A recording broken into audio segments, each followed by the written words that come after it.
Bonjour, j'espère que vous allez bien. Merci d'être connecté à l'heure. On va attendre un petit peu, peut-être 1 ou 2 minutes afin que tout le monde se connecte. En tout cas, merci à ceux déjà connectés d'être là. On est ravis de vous voir avec Maxime.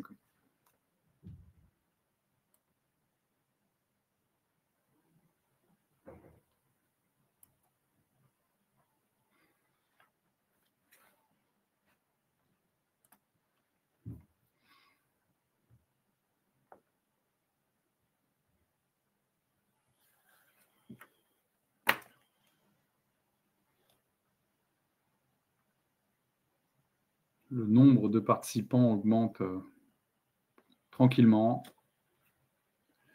Donc, merci encore de votre patience. Merci beaucoup.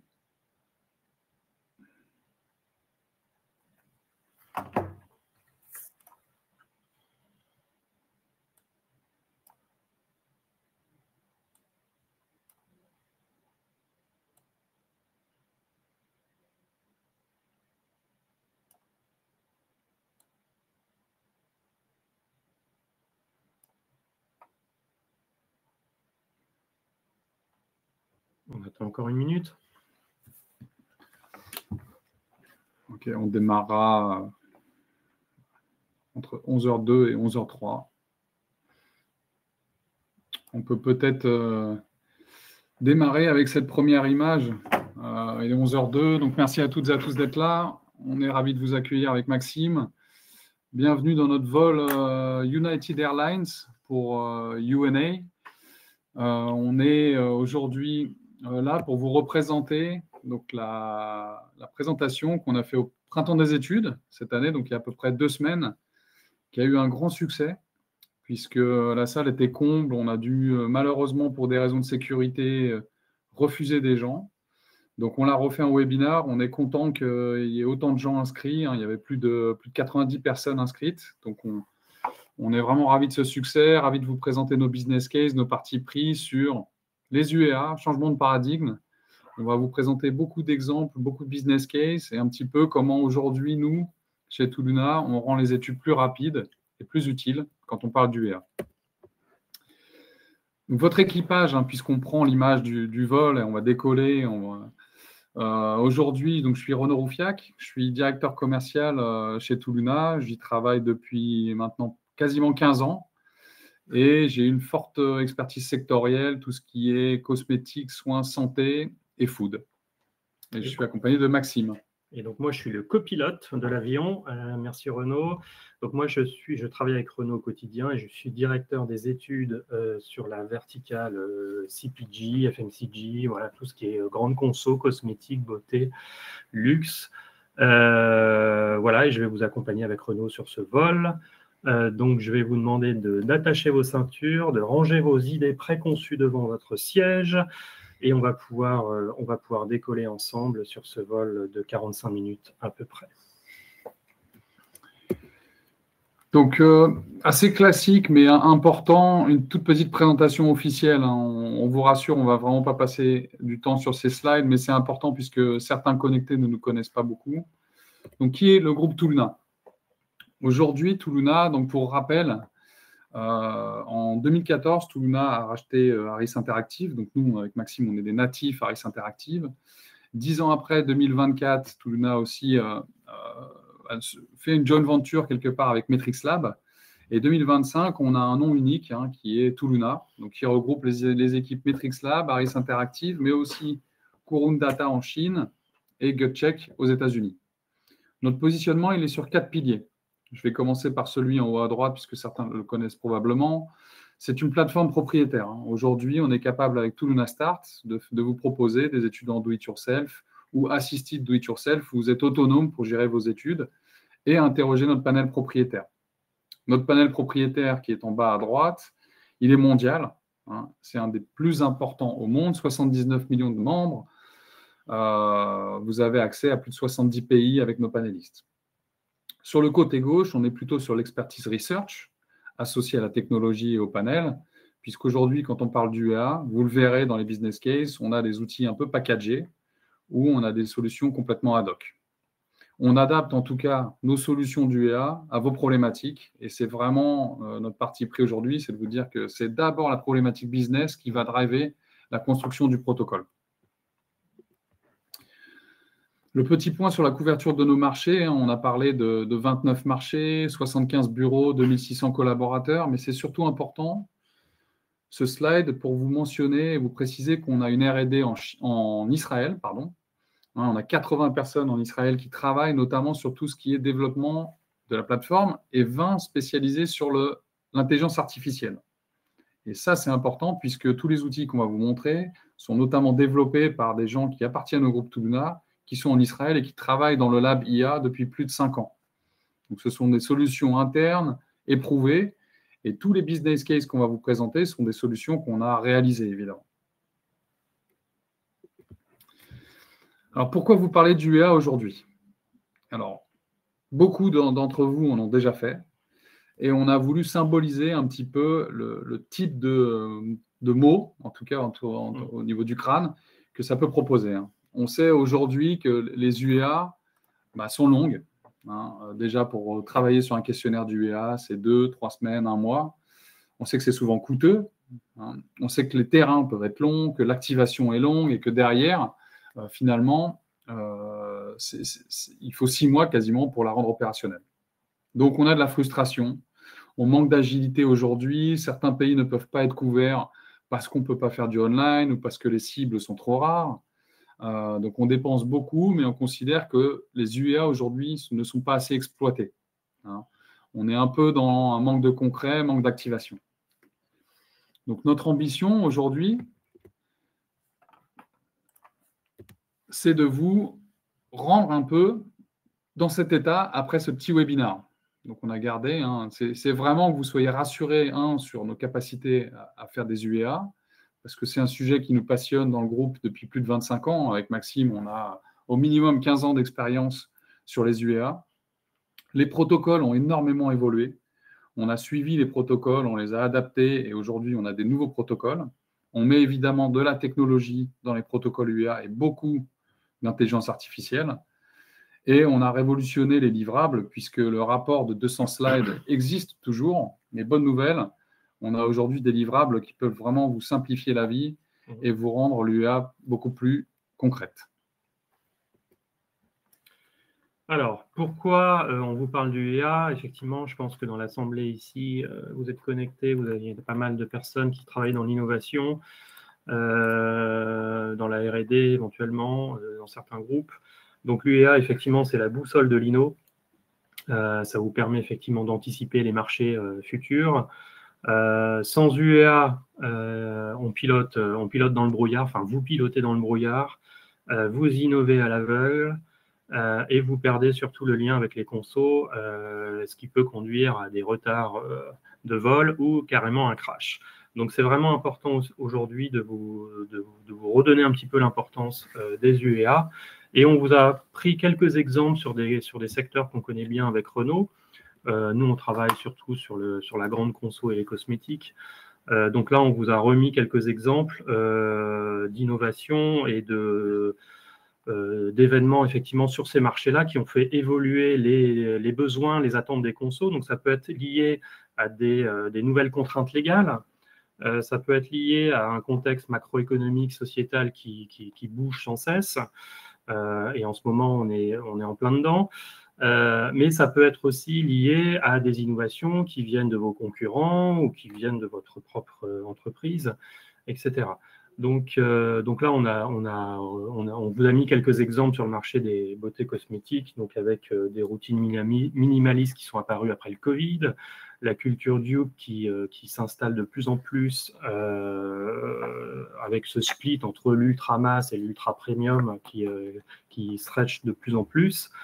Le SPF qu'on voit apparaître dans tous les produits cosmétiques maintenant et qui est utilisé tout au long de l'année par les consos. Et on a aussi tous les formats rechargeables sur le parfum. Voilà quelques exemples qui font bouger aujourd'hui le marché de la beauté des cosmétiques. Sur le food, on a effectivement des contraintes légales qui sont apparues avec décroisal avec les plafonds promo. Donc tout ça, ça a fait changer effectivement le comportement d'achat et le funnel d'achat des consos et des arbitrages qui sont un peu différents. Les nouvelles contraintes aussi sur le Nutri-Score qui peuvent aussi amener des arbitrages différents au niveau de l'acte d'achat des consos. Après, on a toutes les tendances no-low alcool qui apparaissent, qui viennent des États-Unis, des pays anglo-saxons, donc qui commencent à prendre de l'ampleur sur le marché français. Tout ce qui est protéines dans les produits laitiers, effectivement, dans les dairies, qui apparaissent également sur le marché et qui est lié aussi à la baisse de consommation de viande, donc ça se reporte, ce besoin de protéines aussi sur ces produits laitiers. Toute la food qui est liée à la santé avec les probiotiques. Voilà, donc il y a vraiment énormément de choses à contrôler sur les marchés, sur vos secteurs d'activité et les UEA sont là pour vous apporter cette boussole, pour vous éclairer un petit peu sur tout ce circuit d'innovation. Alors, on va rentrer dans le concret et on va démarrer par le brief. On a souhaité quand même remettre le brief en introduction de cette présentation parce qu'on considère que pour vraiment réussir son UEA, il faut réussir son brief. Et donc ça, c'est à vous, clients, qu'on donne des conseils. On a trouvé 6 grandes dimensions et une centrale. Je présente d'abord la centrale. Quand vous rédigez un brief d'UEA, le plus important, c'est de savoir un petit peu quel veut être avec mon UEA, mon impact business. Ensuite, tout autour de cet objectif central, vous avez des données que vous connaissez classiquement, qui sont les données distributeurs ou les données consommateurs. Donc, données distri, on est plutôt vision marché, poids, quelles sont les marques leaders, mes concurrents. Données conso, on est plutôt sur des études que vous avez réalisées déjà, si vous avez des trackers, des choses qui nous donnent un peu d'informations sur l'incidence des cibles et notoriété des dépenses moyennes. Ensuite, on a également besoin évidemment d'infos sur vos marques, puisque pour bien travailler les UEA, idéalement d'avoir un peu des infos de brand stratégie, d'innovation, de positionnement versus les concurrents. Le classique, je vais vite sur à quelle cible et quelle finesse d'analyse vous avez besoin pour cette UEA. Point important aussi, à qui est destinée en interne cette étude. Très important parce que le livrable, qu'on verra par la suite, va être associé à la cible finale en fait. Si c'est dans des visées de communication interne, on ne va pas proposer un rapport de 200 slides. On proposera des livrables qu'on verra à la fin beaucoup plus tactiques, intuitifs, sympas à lire ou à écouter. Et enfin, les éléments de timing et budget qui sont clés. Donc ça, c'est vraiment un rappel de base à avoir dans vos briefs UEA pour bien démarrer et adapter le protocole en fonction. Oui, finalement, parce qu'en fait, on parle de brief, mais c'est comme si vous promptiez, là, on va faire le lien avec l'IA petit à petit, mais c'est comme si vous promptiez votre chat GPT, voilà, nous, on est une espèce de chat GPT en research, donc c'est vraiment important d'avoir de la matière au début pour bien répondre à votre besoin, et quand vous faites un prompt tout simple sur l'IA, elle répond assez mal en général. Par contre, quand vous lui mettez effectivement un prompt hyper détaillé avec le contexte, les objectifs, la tonalité que vous voulez sur la réponse, etc., comment structurer la réponse, là, vous obtenez vraiment quelque chose de précis et d'opérationnel. Donc, c'est vraiment important aussi avec nous, Institut, d'être aussi dans cette coopération sur le brief et d'avoir quelque chose d'ultra précis au départ. Alors, pourquoi on vous parle d'UEA? La philosophie chez Touluna, donc c'est d'incorporer effectivement de l'IA dans tout le protocole, à certaines étapes du protocole d'étude. Mais ce qu'il faut considérer, c'est que l'IA aujourd'hui, ce n'est qu'un outil qui nous permet effectivement, qui est au service du researcher et de nos experts, et qui va décupler ses capacités. Donc c'est une sorte de super assistant qui fait sauter pas mal de verrous, parce que vous allez le voir qu'on va pouvoir effectivement faire des UEA sur de nombreux marchés en peu de temps, à un coût plus maîtrisé. Ça va nous permettre d'analyser des quantités de data qui sont considérables. Mais vraiment, il faut le voir comme un super assistant et pas comme un remplacement de l'expertise, puisque aujourd'hui, l'IA en analyse, elle moyennise, elle a tendance aussi à moyenniser un petit peu tous les insights. Donc, c'est quand même important sur cette phase d'analyse d'avoir cette expertise du secteur d'activité et aussi l'expertise des insights et du consommateur. Donc, finalement, L'IA aujourd'hui, elle permet d'aller plus vite, elle permet de gagner, d'être plus économique dans les études, d'avoir une richesse d'analyse beaucoup plus profonde et de ne pas avoir de limites, ou presque pas. Voilà. Est-ce que ça vous rappelle quelque chose? Donc moi, ça me rappelle effectivement, c'est harder, better, faster, stronger.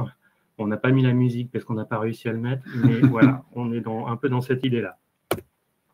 Donc là, aujourd'hui, il nous reste encore 30 minutes. On va vous faire un panorama de l'ensemble. On va survoler effectivement le continent des UEA, donc avec ces 5 étapes dans notre vol, 5 escales, qui reprend un petit peu le schéma classique des UEA, enfin en tout cas le schéma le plus complet possible quand on fait une UEA.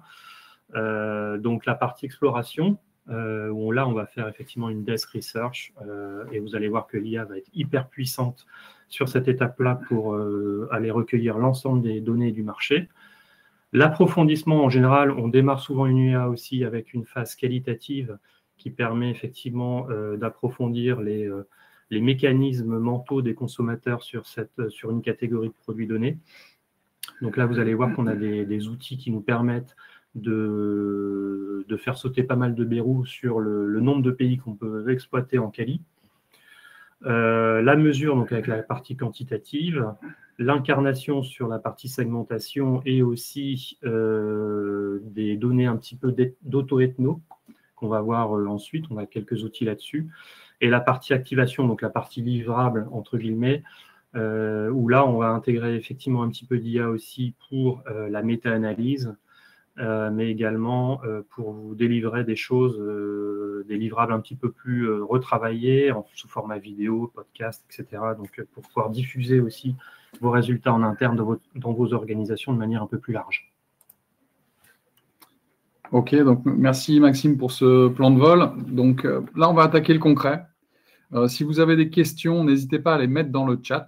On y répondra à la fin. Donc, on va sur chacune de ces escales vraiment vous présenter un peu notre parti pris et des business cases. Donc, on démarre par l'exploration.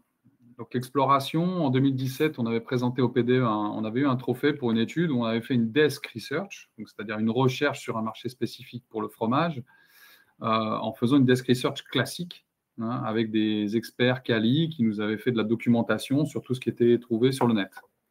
Aujourd'hui, on l'a fait différemment, cette desk research. Sans surprise, on va utiliser des outils d'IA générative, on va dire, type OpenAI, Perplexity, Gemini et Claude, parce qu'en gros, en un temps record, on permet d'aller plus vite sur la desk research, on permet d'élargir un petit peu les compétences géographiques, on fait sauter les verrous et les barrières à la langue, puisqu'aujourd'hui, les outils sont polyglottes. Maxime aime bien reprendre cet argument, mais c'est vrai qu'on peut aller travailler sur tout type de contenu. Et donc, on utilise vraiment ces outils maintenant pour faire nos desk research. On ne passe plus par Google pour aller chercher des articles sourcés. On les vérifie évidemment toujours, mais on passe par ça. Donc, aujourd'hui, OpenAI a une fonctionnalité qui s'appelle le Deep Search, qu'on utilise et qu'on a utilisé. Et pour se dire si vraiment est-ce que Deep Search fonctionne, on a fait une première étude qu'on va vous présenter ici. En fait, on a fait un parallèle test parce qu'on s'est dit, mais finalement, quelle est la fiabilité de ce travail de faire un Deep Search uniquement via des moteurs d'intelligence artificielle, des outils d'intelligence, versus une UEA traditionnelle. Quelle est en fait finalement la solidité des analyses via IA? Donc, on a comparé en fait avec un client. Alors, c'est assez confidentiel. On a mis dans un pays lointain sur une catégorie de produits que vous voyez, mais on voulait vraiment comparer les résultats qu'on avait obtenus dans une IA traditionnelle avec du conso et du déclaratif versus un deep search d'OpenAI.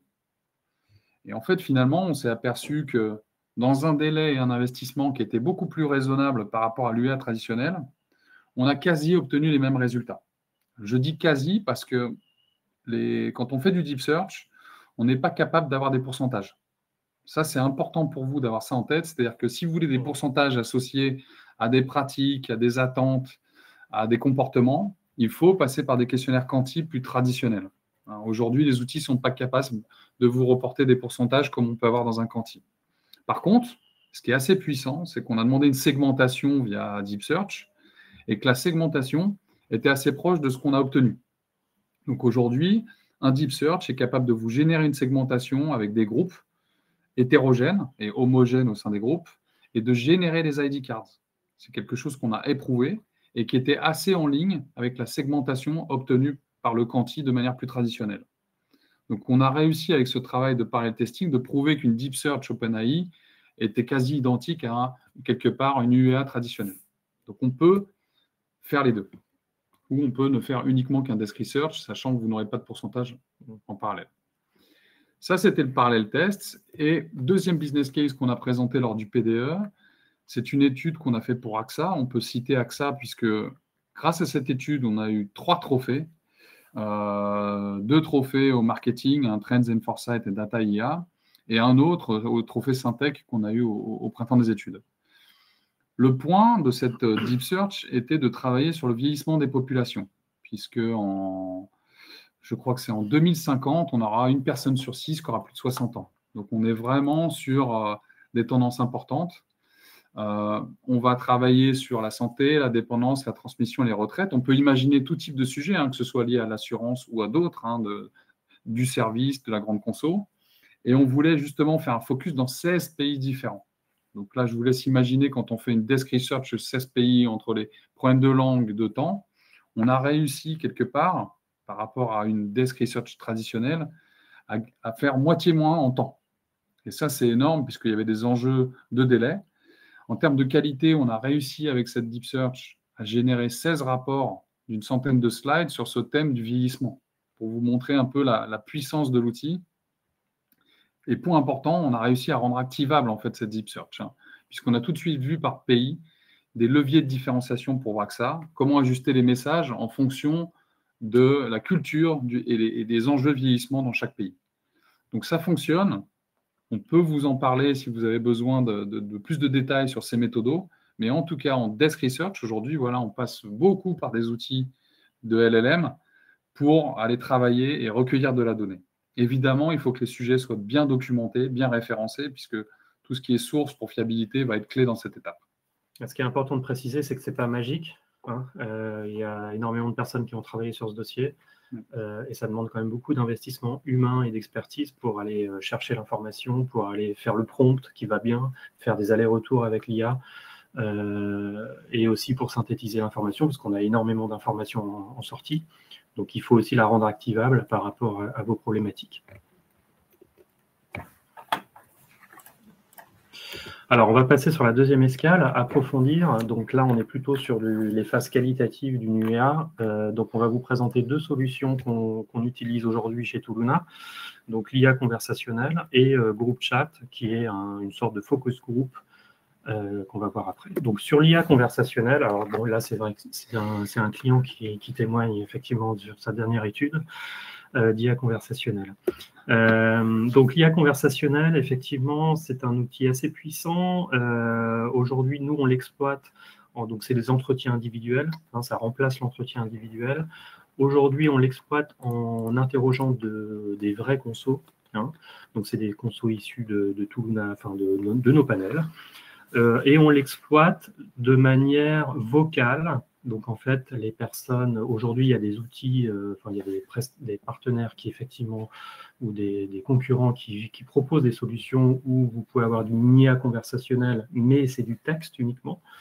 Nous, on va un petit peu plus loin, on vous propose ça avec des vocaux ou même des vidéos. Ça fonctionne également, ce qui permet d'avoir des verbatims 3 fois plus longs et 3 fois plus riches que du texte simple. Donc, c'est ça la grande force de cette solution. Bien sûr, c'est un outil qui fonctionne avec une expertise quali derrière, puisqu'il faut quand même construire le guide. Il faut briefer notre outil IA qui va avec du contexte, des objectifs de l'étude, avec quelques informations sur les marques, etc., sur les consos qu'on va interroger. Et l'IA va du coup interroger ensuite nos consommateurs en faisant des relances intelligentes en fonction du contexte, des objectifs de l'étude et des réponses qu'on veut obtenir à la fin. Donc ça, c'est la deuxième phase. Et la troisième phase, c'est la phase d'analyse. Donc on a une IA également qui nous assiste pour thématiser un petit peu, synthétiser sous forme de thèmes les verbatims, parce que c'est énorme, hein, ça peut vite être assez énorme comme corpus, puisque vous allez voir après, mais on peut faire ça sur plusieurs pays et on peut faire ça sur de nombreuses personnes, puisque c'est assisté par IA, donc on est quasiment illimité. Donc il faut analyser toute cette donnée. Donc l'IA nous permet de synthétiser, de structurer un peu l'information, mais bien sûr qu'on avait besoin d'une expertise quali et une expertise sectorielle derrière pour mettre en musique tous ces learnings en fonction des objectifs et en fonction pour que vous puissiez les activer derrière pour vos marques. Donc grosso modo, les bénéfices, c'est le volume, puisque on n'est quasiment pas illimité. Enfin, limité aujourd'hui, des entretiens quali traditionnels, vous en faites, allez, 7, 8, à une dizaine peut-être sur une étude UA. Là, aujourd'hui, on peut en faire 50, 60 sans problème. Rapidité, bah, vous avez une IA qui permet qui répond 24 heures sur 24, 7 jours sur 7 à énormément de monde, donc il n'y a pas de souci là-dessus. Multilangue, on n'est pas limité. Effectivement, on fait sauter les verrous géographiques. Bon, là, aujourd'hui, cette solution est disponible dans 57 langues, donc c'est assez énorme. L'IA, on peut la personnaliser sur le ton, enfin, comme vous le feriez avec une ChatGPT 5, puisque bon, derrière, le modèle, c'est ChatGPT 5, hein, bien entendu. Enfin, le langage est le même, hein, derrière. Et le coût, bien sûr, si on avait fait ces entretiens traditionnels, en mode traditionnel, ça aurait coûté beaucoup plus cher. Donc, effectivement, là, on gagne pas mal là-dessus.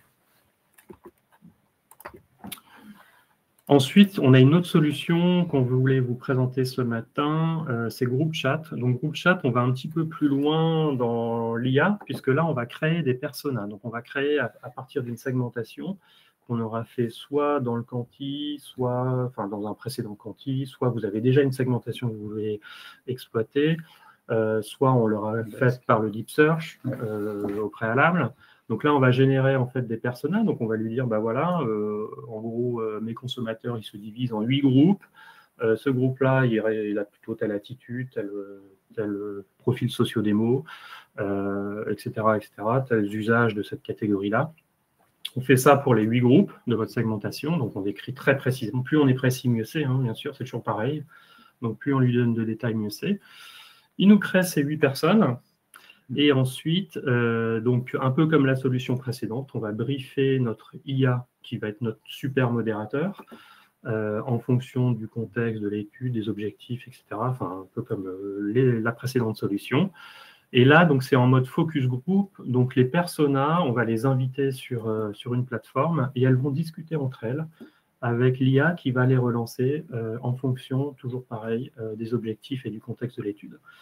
Et donc là, c'est assez bluffant. Là, on va vous montrer un petit screenshot. Donc là, on l'a fait effectivement pour un client. Donc l'IA nous génère même des photos des personas. Donc on a même des photos qui représentent effectivement ces personnes. Donc là, vous avez en gris les relances de l'IA et en couleur les personas qui interagissent entre elles.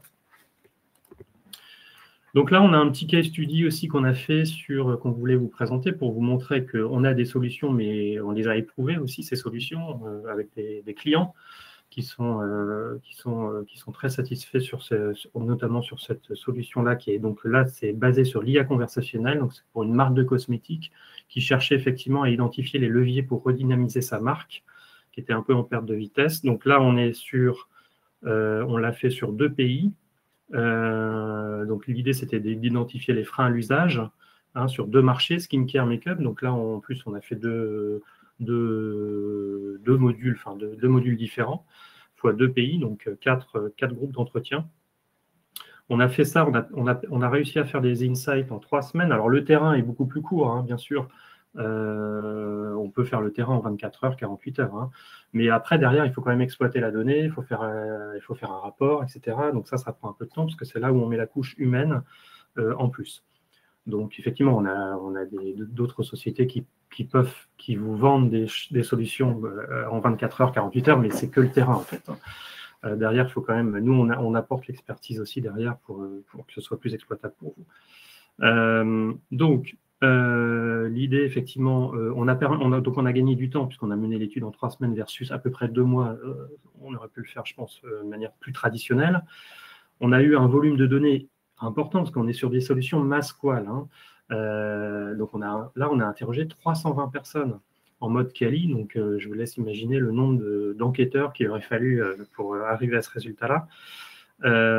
Et on a des insights de qualité en sortie parce qu'on met aussi l'expertise quali derrière et nos researchers qui retraitent l'information assistés aussi par l'IA. Ok, merci Maxime pour le point qualitatif. Donc, on va rentrer dans la 3e phase. Vous savez, on avait Desk Research, donc Deep Search, les quali, donc on arrive à faire maintenant soit en conversationnel avec des vrais gens, soit en total IA. Hein, vraiment, c'est en fonction des maturités de vos sociétés, il faut adapter évidemment la méthodologie. Et là, on rentre dans le quanti. 2-3 slides très rapides pour rappeler que chez Touluna, on met de l'intelligence artificielle partout. Hein, aujourd'hui, on voit que sur les questionnaires d'UEA, on parle des fois de 20, 25, voire 30 minutes ou plus hein, de questionnaires. On a beaucoup de grids parce qu'on se dit on veut vraiment faire des segmentations les plus hétérogènes possibles. On a beaucoup de monotonie dans le questionnaire, des singles, des grids, des multi. Donc, il y a un biais pour nous. Et aujourd'hui, on injecte de l'IA hein, pour justement essayer de faire des analyses de redondance entre les items, entre les questions. On injecte aussi de l'IA pour essayer de rendre les questionnaires plus dynamiques. Hein, on fait des relances de questions ouvertes, vous allez le voir par la suite. Donc vraiment, on met de l'IA aussi à ce stade. Et ça, c'est aussi pour vous à garder en tête, c'est qu'il n'y a pas que dans les protocoles, il y a aussi dès le questionnaire où on peut mettre de l'IA pour au final avoir des questionnaires un peu plus courts, des répondants plus impliqués pour des meilleures segmentations. D'où des insights plus riches et plus discriminants. D'ailleurs, on va bientôt, c'est en développement chez nous, mais ce type de module va être bientôt accessible sur Touluna Start. Vous pourrez générer, donc pour les clients de Do It Yourself, vous pourrez générer des questionnaires automatiquement bientôt sur la plateforme Touluna Start. Ce qu'on a aussi dans le groupe, et on met de l'IA notamment sur nos terrains.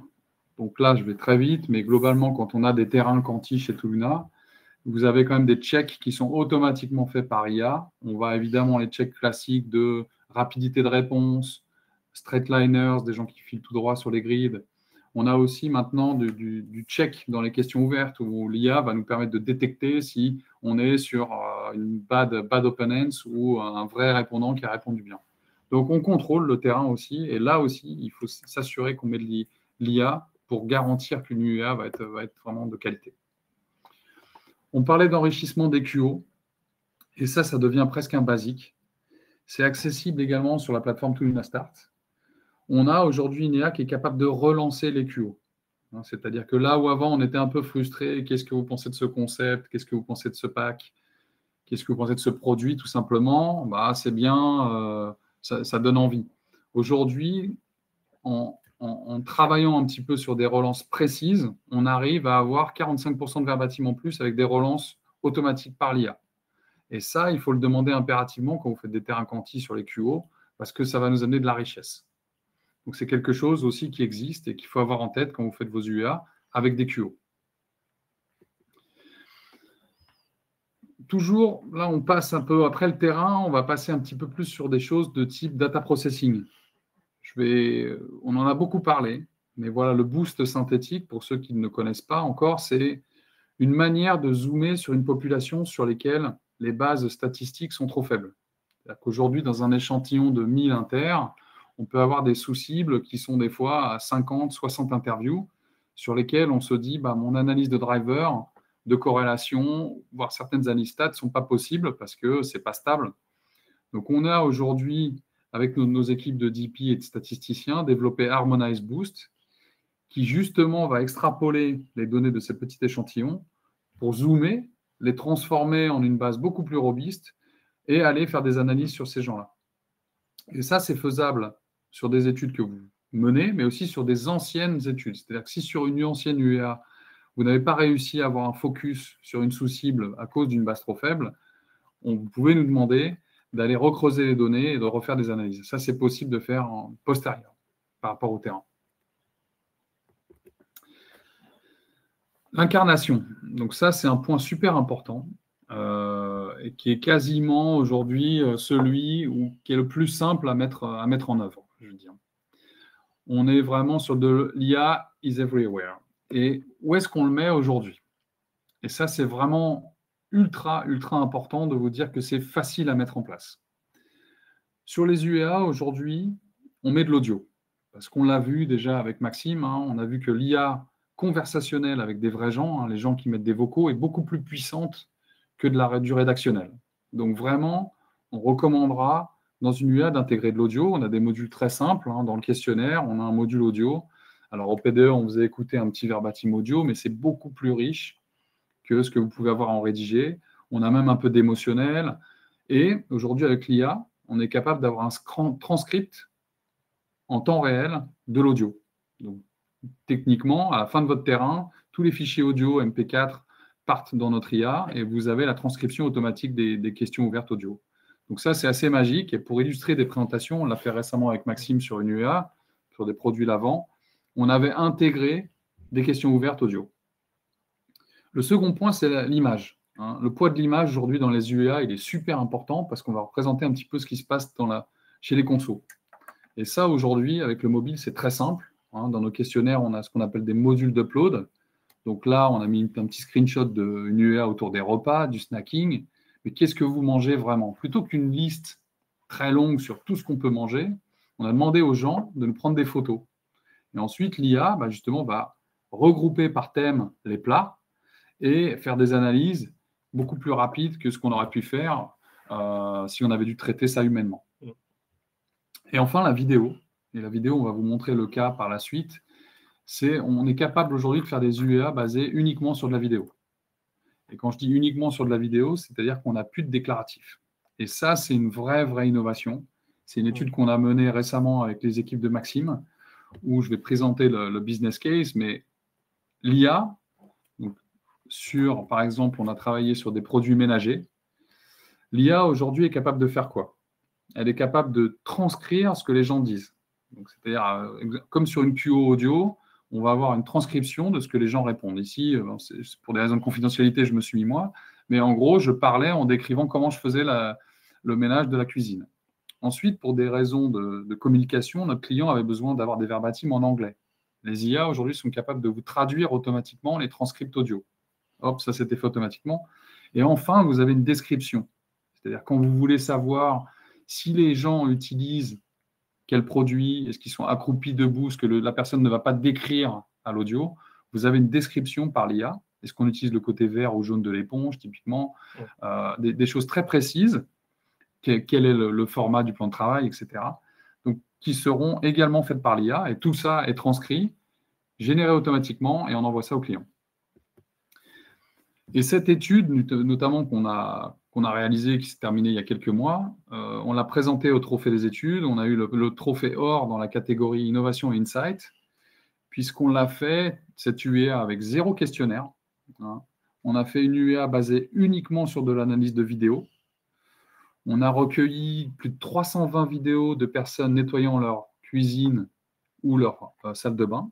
Donc, je vous laisse imaginer le champ des possibles. C'est un peu pour ça qu'on a eu le trophée. C'est que le jury nous a dit que cette méthode, elle était vraiment duplicable à tous les produits ou services possibles.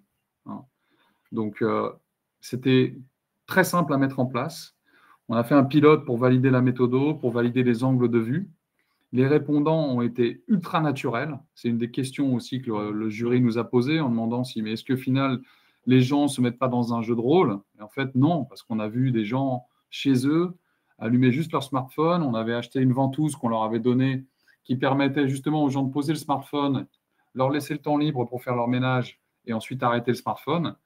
Et vraiment, on a une qualité de data qui était excellente. Cette étude, elle a servi à 3 fins. Des fins de communication, parce qu'aujourd'hui, on voit vraiment la vraie vie des consos chez eux à faire leur ménage dans leur environnement, pour les commerciaux, mais aussi pour la R&D, puisque c'était un des objectifs de l'étude, c'était de calibrer les tests R&D pour ce type de produits ménagers sur une réalité conso. Donc, on leur a montré que voilà, quand sur un plan de travail, une crédence, un évier, des fours, etc., les gens nettoyaient de cette manière. On a livré des ID cards par surface, on va dire, avec un cheminement très précis du démarrage du nettoyage jusqu'à la fin. Et Avec ces ID cards, les R&D vont pouvoir caler un protocole de recherche sur une réalité consommateur. Et c'est vraiment ça qui est important. C'est-à-dire que là, il n'y a plus de biais de déclaratifs, plus de biais d'enquêteurs. On est vraiment sur de l'observation codifiée par de l'intelligence artificielle. Alors, dernière escale, l'activation. Donc là, on est sur effectivement tous les livrables que vous pouvez utiliser en sortie d'une UEA, d'une étude, globalement. Donc, première voilà, petite animation sur la Codif. Donc, sur la Codif, aujourd'hui, on propose effectivement... pardon, là, il y a un problème de... Ouais. Voilà. Smart Cloud, donc ça, c'est une solution qui est disponible sur tout Lunastar, donc en DIY, donc si vous souhaitez faire des études par vous-même. Vous savez, peut-être que tout le monde n'est pas au courant, mais on propose aussi cette plateforme pour nos clients. Donc, la Codif, c'est terminé aujourd'hui. On l'utilise aussi en research quand vous êtes sur une prestation full service. Donc, ça permet effectivement de coder automatiquement et sans barrière de langue les verbatims, de les regrouper par thème et d'identifier effectivement si les thèmes sont plutôt positifs, négatifs. Alors, ce n'est pas aussi fin aujourd'hui qu'une vraie Codif manuelle, mais voilà, ça évolue très vite. L'outil, toutes les 2 semaines, il a des mises à jour, donc c'est de plus en plus fin, et on se rapproche de plus en plus d'une vraie Codif manuelle. Deuxième chose, là où on injecte de l'IA aussi dans les livrables, c'est sur les dashboards. Si vous avez des dashboards avec nous, on a toute une équipe dispositif continu qui travaille à 100% sur ces problématiques-là en France. On peut effectivement vous injecter de l'IA ici sous forme de chatbot. Donc effectivement, là, ça permet de faire 2 choses. Ça permet d'accélérer les recherches quand vous êtes sur votre dashboard, pardon. Vous pouvez poser effectivement une question pour savoir où est-ce que je peux trouver ou quelle est la notoriété de ma marque sur tel pays au sein de telle sous-cible, sur telle catégorie de produits. Bah là, vous posez votre question et vous avez la réponse immédiatement. Donc ça, c'est le premier niveau d'information. Et le deuxième niveau qu'on a introduit récemment, ça permet de synthétiser l'information et de générer effectivement des synthèses et des insights de manière assez simple, où là, c'est pareil, vous allez prompter, en fait, derrière, c'est le langage LLM d'OpenAI, c'est le Cinch, et du coup, vous promptez, vous donnez effectivement un objectif, une question à l'IA, et elle va vous générer une synthèse automatiquement sur la base uniquement de vos données, mais aussi, vous pouvez lui demander d'aller chercher aussi des informations à l'extérieur sur tout ce qui est disponible sur le net. Ensuite, on peut aussi injecter de l'IA aujourd'hui sur des modes de livrables qu'on propose maintenant. Alors, c'est des choses qu'on faisait avant, mais qui étaient très compliquées à mettre en œuvre, enfin, en tout cas qui prenaient du temps et qui coûtaient assez cher. Aujourd'hui, avec l'IA, on a des outils qui permettent de proposer des podcasts ou des vidéos, soit avec des avatars, soit avec du motion design, de manière assez simple, assez rapide. Donc, nous, on vous propose un storyboard. Le storyboard, on le construit au départ avec de l'IA, mais ensuite, nos researchers l'ajustent exactement pour arriver à un storyboard beaucoup plus précis, beaucoup plus adapté à vos besoins. Vous nous validez ce storyboard et ensuite, nous, on est capable de vous générer un montage vidéo avec du motion design, une voix off, des images, des vidéos, etc., qui sont libres de droit. Et on peut même synthétiser des voix, on peut personnaliser des avatars, etc. Enfin, on peut faire vraiment beaucoup de choses. Et donc, c'est des formats qui sont assez sympas sur des UEA pour faire des résumés. Alors, vous n'aurez pas autant de détails que le rapport de 100 pages, c'est sûr. En 2-3 minutes, ce n'est pas possible. Mais ça vous permet effectivement d'avoir une audience beaucoup plus large. Vous qui êtes effectivement responsable d'une unité Insight chez l'annonceur, ça vous permet effectivement d'avoir une audience beaucoup plus large et de pouvoir diffuser des résultats, notamment aux générations les plus jeunes qui incorporent vos organisations. Ça permet d'avoir des formats vraiment adaptés pour eux. Et en 2-3 minutes, ils ont les principales informations de l'étude qui a été menée. Et aujourd'hui, on est capable de vous faire ça pour un budget assez maîtrisé. Alors, dernière chose sur les méta-analyses. Donc, ça rejoint un petit peu le module Deep Search du début, mais là, on va l'exploiter d'une autre manière, c'est qu'on va en fait utiliser tous les résultats d'études que vous avez à disposition. On va utiliser, donc là, c'est un case study qu'on a fait, effectivement. On a utilisé l'outil Adaptive AI. On a pris effectivement les rapports d'activité financiers de l'ensemble des acteurs du marché. On a pris les études des 5 dernières années du client. On a incorporé également une veille concurrentielle des créas, clients et concurrentes. Et donc, ça permet effectivement d'avoir une méta-analyse, c'est-à-dire voir quelles sont les tendances sur un marché, quels sont les insights qui se regroupent entre les études. Est-ce qu'il y a un lien entre les rapports financiers et des résultats d'études? Est-ce qu'il y a un lien avec tel type de créa qu'utilise le concurrent et tel type d'insight qu'on a vu dans une étude? Enfin voilà, ça permet effectivement de croiser toutes ces informations qui mettraient un temps fou à faire si on n'avait que la limitation de notre cerveau, hein, notre petit cerveau humain. Donc ça permet vraiment de débloquer toutes les connaissances et de débloquer des nouvelles connaissances. C'est surtout ça qui est intéressant, auquel on n'avait pas accès avant, en fait, avant l'IA. Ça permet effectivement de créer du contenu à usage externe aussi, et contenu interne, bien entendu, pour vous aider à faire vos plans d'action. Les points importants, juste, il y avait des points techniques. Oui, alors effectivement, c'est sur un système fermé. Donc là, on va utiliser uniquement les données qu'on lui donne. Donc, ça permet à l'IA de ne pas avoir d'hallucination. Je pense, peut-être que vous avez entendu parler de ce terme, mais l'IA, des fois, fait des hallucinations, c'est-à-dire qu'il cherche forcément à vous répondre de manière positive. Enfin, il cherche toujours une réponse, et des fois, il invente des réponses.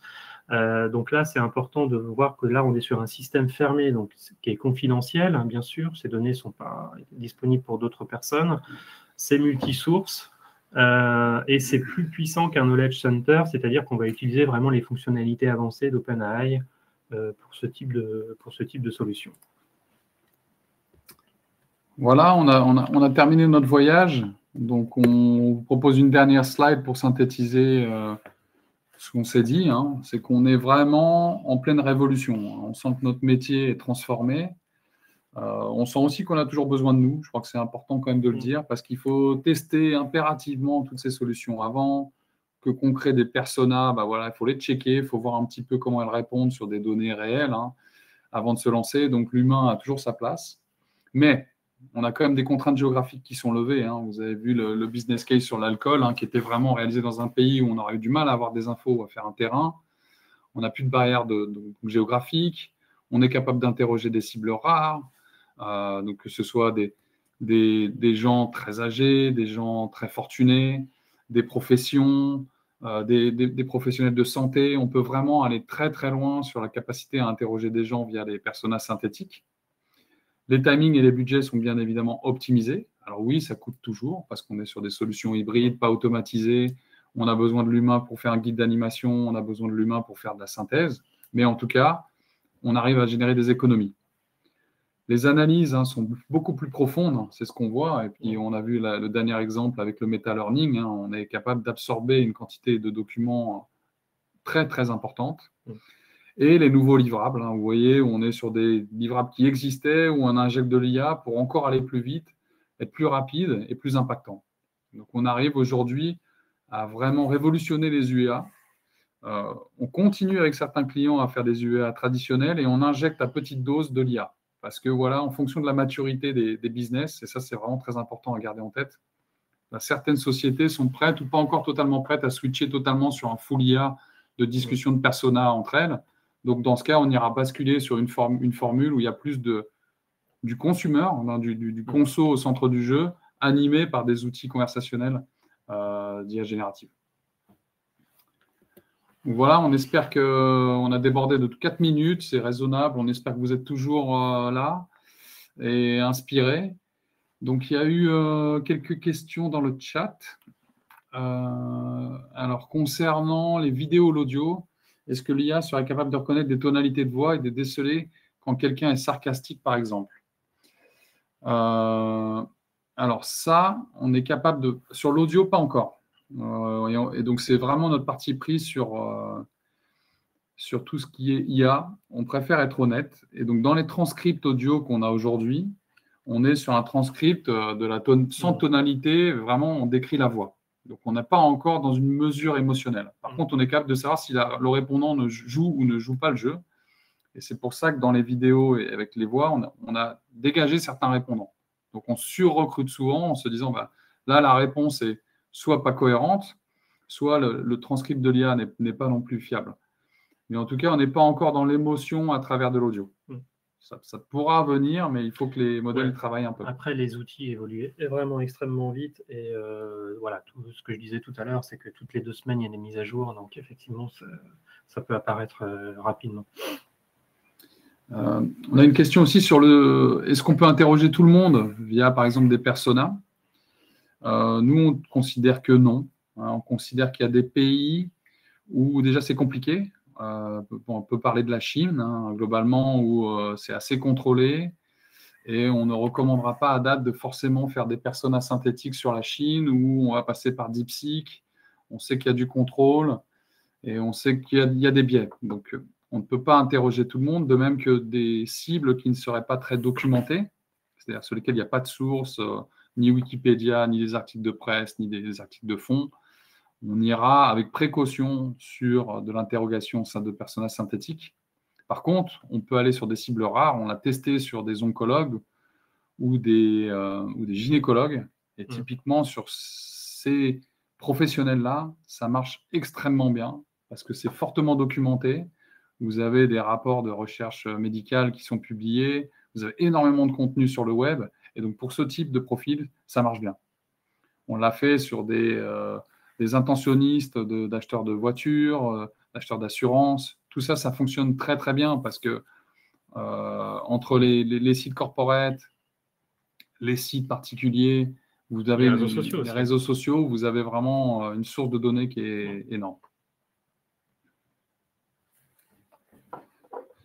Je ne sais pas s'il y a d'autres questions dans le chat. Ouais, n'hésitez pas à poser d'autres questions, on peut encore déborder si vous voulez.